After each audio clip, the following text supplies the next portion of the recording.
Hello বন্ধুরা, আমি আজকে আপনাদের প্রন্ট এগের হোয়াইট অংশ দিয়ে পাটিসাপটা করে দেখাচ্ছি। আপনারা দেখতে থাকুন। প্রথমে ডিমটা সেদ্ধ করে নিয়েছি। ডিমের ভেতরে যে হলুদ কুসুমটা, ওটা আমি ভেঙে নিলাম। এবারে প্রনটা পরিষ্কার করে নিচ্ছি, করে মাঝখানটা একটু থেতো করে দিলাম। এবারে চিজ গ্রেট করছি, প্রন্টের মধ্যে চিজটা যাবে। এটা করে খেয়ে দেখবেন, অসাধারণ খেতে। ভালো যদি লাগে কমেন্ট করে জানাবেন, আমার পাশে থাকবেন, লাইক শেয়ার করবেন।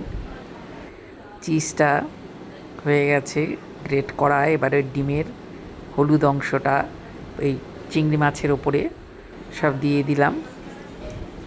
এবারে স্বাদ অনুযায়ী নুন দিয়ে দিলাম। এবারে চিলি ফ্লেক্স দিচ্ছি, চিলি ফ্লেক্স দিয়ে দিলাম। এবারে দেব গোলমরিচের গুঁড়ো। চিলি ফ্লেক্সের পরে দিচ্ছি গোলমরিচের গুঁড়ো।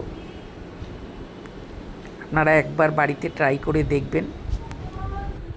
আচ্ছা, এবারে চিজটা দিচ্ছি ওপরে। করে এটা সব কিছু একসাথে ম্যারিনেট করে নিলাম চিংড়ি মাছের সাথে। এবারে একে একে ফ্রাই করব। প্রথমে বাটার দিলাম ফ্রাই প্যানে, দিয়ে একটু ব্রাশ করে দিলাম। দিয়ে এবারে ডিমের কুসুমটা তুলে নিচ্ছি আমি, সাদা অংশটা দিয়ে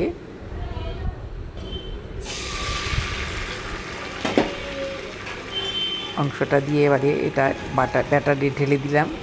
দিয়ে এর উপরে প্রনটা যে ম্যারিনেট করে রেখেছিলাম সব জিনিস দিয়ে এবারে এটা পাটিসাপটার মতন ফোল্ড করে নেব। আপনারা খেয়ে দেখবেন, চা কফির সাথে, শীতকাল আসছে সামনে, অসাধারণ খেতে। আমরা বাড়িতে প্রায় করে খাই।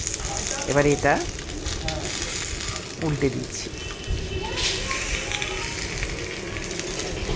হয়ে গেল একটা প্রন্ট এগ পাটিসাপটা। আরেকটা করে দেখাচ্ছি।